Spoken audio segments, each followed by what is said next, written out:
আজি এই অভিৱৰ্তনস্থলীৰ পৰা আন্তৰিক শ্ৰদ্ধা জনাইছোঁ, অভিনন্দন জনাইছোঁ।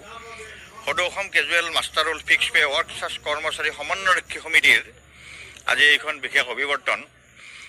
আৰু এই অভিৱৰ্তনখনৰ লগত জড়িত বিভিন্ন বিষয় হ'ল যে আপোনালোকে জানিব আমাৰ প্ৰায় 13,000 এই পৰ্যায়ৰ কৰ্মচাৰীৰ আমি ৰাজ্য চৰকাৰৰ অইন কৰ্মচাৰীবিলাকৰ লগত তেখেতসকলৰ মানে যথেষ্ট প্ৰভেদবিলাকৰ ক্ষেত্ৰত আমি নিয়মীয়া চাকৰি কৰা মানুহবিলাকে যিবোৰ চৰকাৰৰ পৰা সুবিধাবোৰ লাভ কৰোঁ, গ্ৰহণ কৰোঁ, তাৰ পৰা তেখেতসকলে বঞ্চিত হৈ আছে। আৰু এই বঞ্চিতকৰণৰ যিটো বিষয়, এই বঞ্চিতকৰণত নিশ্চিতভাৱে আমাৰ চৰকাৰৰ পক্ষলৈকে আমাৰ আবেদন যাব আজিৰ অভিৱৰ্তনত যে এই বিষয়কেইটা মুখ্যতঃ আমাৰ তেখেতসকলৰ এই যিখিনি চাকৰি, তেখেতসকলক আমাৰ দৰমহা আয়োগৰ প্ৰতিবেদন অনুযায়ী বেতন দিয়া হয়, কিন্তু তেখেতসকলৰ চাকৰিটো ৰেগুলাৰ নহয়, নিয়মীয়া নহয়। গতিকে তেখেতসকলৰ চাকৰিটো আমাৰ চৰকাৰে নিয়মীয়া কৰি দিব লাগে। তেখেতসকলে নিয়মীয়া কৰাৰ লগে লগে তেখেতসকলে কেইটামান সুবিধা পাবলৈ, এই কৰ্মীখিনিও সুবিধা পাবলৈ সুবিধা হ'ব। যেনে আমাৰ ধৰক আজিৰ তাৰিখত ঘৰ ভাড়া তেখেতসকলে বহু বছৰৰ পিছত পৰিষদৰ দাবীৰ ক্ষেত্ৰত মুখ্যমন্ত্ৰী মহোদয়ে এই বিষয়টো বিবেচনা কৰিলে আৰু তেখেতসকলক 50% হাউচ ৰেণ্ট দিছে। গতিকে আমাৰ কথা হ'ল তেখেতসকলক হাউচ ৰেণ্ট 50% নহয়, সম্পূৰ্ণ 100% হাউচ ৰেণ্ট দিব লাগে। দ্বিতীয়তে তেখেতসকলৰ চাকৰিটো নিয়মীয়াকৰণ কৰিব লাগে। তৃতীয়তে আজিৰ তাৰিখত তেখেতসকলে আমাৰ মুখ্যমন্ত্ৰী লোকসেৱক আৰোগ্য যোজনা, তাত তেখেতসকলে আজিৰ তাৰিখত অন্তৰ্ভুক্ত হোৱাৰ সুযোগ পোৱা নাই। নিশ্চিতভাৱে মুখ্যমন্ত্ৰী মহোদয়ে তেখেতসকলক এই সুযোগটো প্ৰদান কৰিব লাগে।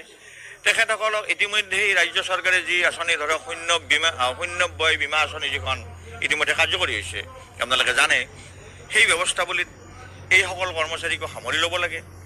আপোন ঘৰৰ যিটো ব্যৱস্থা, আমাৰ অন্য কৰ্মচাৰীবিলাকে আপোন ঘৰৰ 30 লাখ টকাকৈ ঋণ পায়, সেই ঋণৰ ব্যৱস্থা বুলি তেখেতসকলকো দিব লাগে।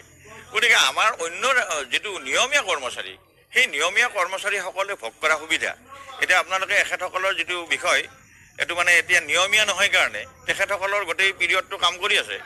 হঠাৎ তেখেতসকলৰ কোনোবা এজন ধৰক ভগৱান নকৰক কোনোবা ঢুকাই গ'ল, কিন্তু তেওঁৰ পৰিয়ালটো একেবাৰে অন্ধকাৰত পৰি যায়। তেওঁলোকে এটা টকাৰ কোনো সুবিধা চৰকাৰৰ পৰা পোৱা নাই। গতিকে নিশ্চিতভাৱে চৰকাৰে সেই ক্ষেত্ৰত বিবেচনা কৰিব লাগে, যাতে তেখেতসকলক এই পৰ্যায়ত যেতিয়ালৈকে এই কথাবিলাক নাহে, তেতিয়ালৈকে এককালীন অন্ততঃ 10 লাখ টকা তেখেতসকলৰ পৰিয়ালক দিয়াৰ যিটো ব্যৱস্থাৱলী, এই ব্যৱস্থাৱলীবিলাক নিশ্চিতভাৱে চৰকাৰে কৰিব লাগে। এখেতসকলে চৰকাৰৰ বিভিন্ন বিষয়, আঁচনি বা কাম কাজ একে সময়ে কৰে, কিন্তু এখেতসকলে বহু ক্ষেত্ৰত বঞ্চিত।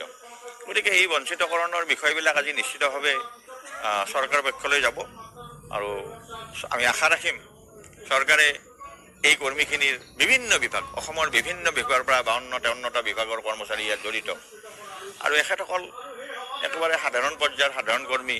গতিকে এখেতসকলক একেবাৰে সাধাৰণ পৰ্যায়ৰ পৰা উন্নত কৰাটোৱে আমাৰ মূল উদ্দেশ্য, মূল লক্ষ্য। আৰু এই উদ্দেশ্য লৈ আজি এই অভিৱৰ্তনখন অনুষ্ঠিত হৈছে। নিশ্চিতভাৱে আমাৰ বিনম্ৰতাৰে ৰাজ্য চৰকাৰলৈ এটা অনুৰোধ থাকিব, যাতে এই যিকেইটা বিষয় মই ইতিমধ্যে উল্লেখ কৰিছোঁ, ইয়াত সদৌ অসম কৰ্মচাৰী পৰিষদেও যিমানখিনি ভূমিকা পালন কৰিব লাগে কৰি যাব, চৰকাৰ পক্ষলৈকে এইবিলাক বিষয় লৈ যাব। ইতিমধ্যে আমি নিয়ে আছোঁ, বিগত সময়ত কেইবাটাও সমস্যা চৰকাৰে সমাধান কৰিছে, তাৰ কাৰণে আমি অভিনন্দন জনাইছোঁ, ধন্যবাদ জনাইছোঁ, আদৰণি জনাইছোঁ চৰকাৰক। আৰু এইখিনিও যিহেতু এখেতসকলৰ বহুত এটা উপকাৰ হ'ব, আৰু আমি ভাবাত এটা সাংঘাতিক মানৱীয় দৃষ্টিভংগীৰে চালে যথেষ্ট উপকাৰ হ'ব। এইখিনি চৰকাৰে কৰি দিবলৈ আমাৰ বিনম্ৰতাৰ অনুৰোধ। আজি সদৌ Assam fix pay casual work চাৰ্জৰ সমন্বয়ৰক্ষী সমিতিৰ ইয়াত বিশেষ অভিৱৰ্তন অনুষ্ঠিত কৰিছে, আৰু এই সংস্থাটো সদৌ অসম কৰ্মচাৰী পৰিষদৰ এটা অধীনস্থ কৰ্মচাৰী সংগঠন। অসম চৰকাৰৰ অধীনস্থ 52টা বিভাগত এনেকুৱা 13,000 কৰ্মচাৰী আছে, যিসকলে নিয়মীয়া দৰমহা পায় কিন্তু চাকৰি নিয়মীয়া নহয়। খুব দুখ আছে, তেখেতসকল যথেষ্ট বঞ্চনাৰ বলি হৈছে। আৰু অতি সম্প্ৰতি অসম চৰকাৰৰ মাননীয় মুখ্যমন্ত্ৰী ডক্টৰ হিমন্ত বিশ্ব শৰ্মা ডাঙৰীয়া বলিষ্ঠ পদক্ষেপত সদৌ অসম কৰ্মচাৰী পৰিষদৰ আহ্বানৰ প্ৰতি সঁহাৰি জনাই তেখেতসকলক ঘৰ ভাড়া বানচৰ 50% আদায় দিছে। এই চেগতে আমি তেখেতসকলক এই ঘৰ ভাড়া বানচৰ 50% আদায় দিয়া হেতুকে অসম চৰকাৰলৈ আমি ধন্যবাদ জনাইছোঁ, কৃতজ্ঞতা জনাইছোঁ। আৰু আমি আশাবাদী অতি শীঘ্ৰে এই কৰ্মচাৰীসকলৰ পূৰ্ণাংগ ঘৰ ভাড়া বানচ অসম চৰকাৰে আদায় দিব। আমি দুখ লাগে, দুখৰ আৰু পৰিতাপৰ বিষয়ে আমি নিয়মীয়া ৰেগুলাৰ কৰ্মচাৰীসকলে বিভিন্ন সা সুবিধাৰ কাৰণে ডিমাণ্ড কৰি আহিছো। পে ৰিভিজন হ'ব, পে ফিক্সেশ্যনৰ কাৰণে ডিমাণ্ড কৰিছো।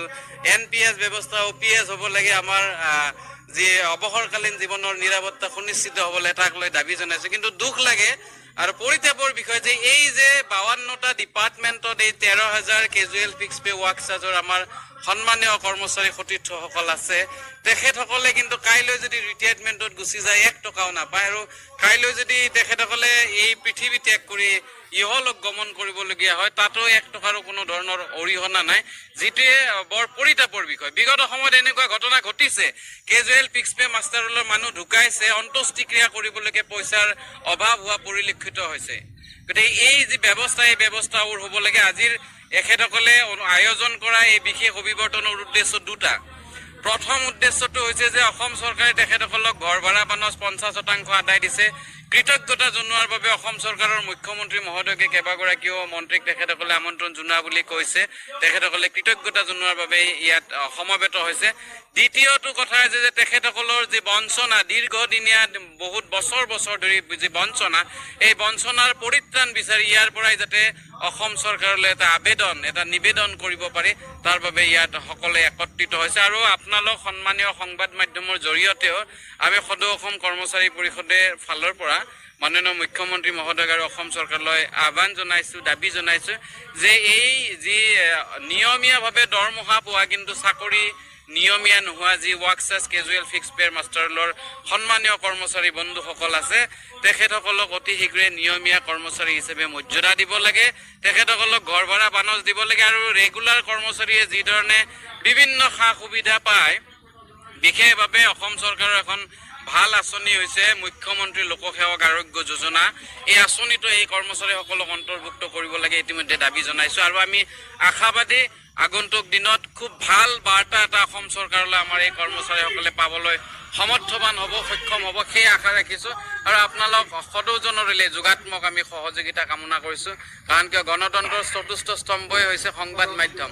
সংবাদ মাধ্যমে যেতিয়া এই বঞ্চনা বা এই সমস্যাখিনিৰ কথা উপযুক্তভাৱে উপযুক্ত স্থানত উপস্থাপনৰ বাবে শ্ৰেষ্ঠ মাধ্যম হিচাপে পৰিগণিত হৈছে। আপোনালোকলৈ ধন্যবাদ জনাইছো। আৰু আপোনালোকৰ পৰা আমি আশাবাদী এইসমূহ সন্মানীয় কৰ্মচাৰীৰ যি সমস্যা, এই সমস্যা সমাধানৰ দিশত আপোনালোকেও ঊৰ্ধ্বতম কৰ্তৃপক্ষক বা চৰকাৰৰ দৃষ্টি আকৰ্ষণ কৰাৰ ক্ষেত্ৰত আপোনালোকক সহযোগিতা কৰক। ধন্যবাদ।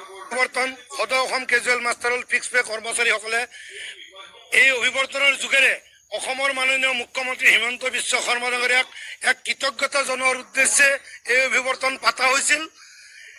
আমি এই চৰকাৰখনৰ পৰা এগৰাকী চতুৰ্থ শ্ৰেণীৰ কৰ্মচাৰীৰ যিখিনি সা সুবিধা পাব লাগে, দৰমহা পাব লাগে, ইতিমধ্যে বহুখিনিয়ে পাইছোঁ। মাত্ৰ হাউচ ৰেণ্ট 50% পাইছোঁ, বাকী 50% দিবলৈ আমি মুখ্যমন্ত্ৰী মহোদয় তথা অসম চৰকাৰক অনুৰোধ জনাইছোঁ। আৰু আমাৰ কৰ্মচাৰী এজন যদি অৱসৰ পায়, এটকাও নোপোৱাকৈ বিদায় ল'ব লগা হয়, যাতে আমাক কমেও 10 লাখ টকা এটা অৱসৰকালীন ভাত্তা হিচাপে আগবঢ়াই, এই আমাৰ চৰকাৰৰ ওচৰত অনুৰোধ। আন এটি এজন কৰ্মচাৰী যদি আমাৰ মাজৰ পৰা মৃত্যুবৰণ কৰে, তেওঁক শ্মশানত নিয়া খৰচটো নিজৰ চৰকাৰৰ পৰা পইচাও পাবলৈ নাই। সেয়েহে এজন মৃত্যু হোৱা কৰ্মচাৰীৰ পৰিয়ালক কমেও 10 লাখ টকা এটা দিবলৈ আমি চৰকাৰৰ ওচৰত অনুৰোধ জনাইছোঁ। আৰু আমাৰ সদৌ অসম কৰ্মচাৰী পৰিষদৰ নেতৃবৃন্দই এই কথাখিনি চৰকাৰৰ ওচৰত ইতিমধ্যে বহুবাৰ কৈছে। তেখেতসকলৰ আলোচনা কালত অসমৰ মাননীয় মুখ্যমন্ত্ৰীয়ে ইয়াৰ এটা সুফল দিব বুলি আমি আশা ৰাখিছোঁ। তেনেকুৱা আমাৰ কোনো ডেডলাইন দিবলগীয়া নাই। আমি আবেদনে জনাম, অনুৰোধে জনাম। আমাৰ এতিয়া আকৌ চৰকাৰৰ লগত যুঁজ দিয়াৰ বয়স নাই। এতিয়া বুঢ়া হ'লেও 60 বছৰ হ'বলৈ আৰু 1 বছৰ বাকী আছে। সেয়েহে আমি চৰকাৰৰ ওচৰত অনুৰোধ জনাই